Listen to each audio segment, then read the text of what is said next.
少年河中遇溺亡，朋友拍片唔救人太心寒。爸爸，保佑！你別扶着喺水中掙扎咗咁耐，但係佢班 friend 都只係企喺岸邊笑。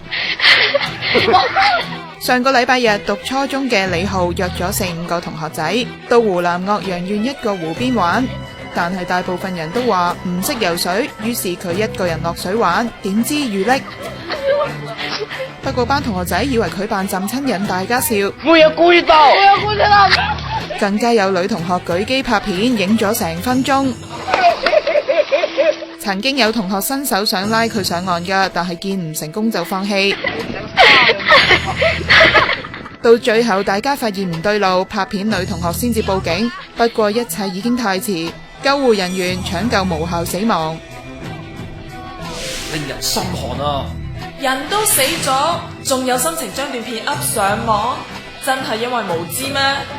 只可以話班 friend 係腦殘噶咯。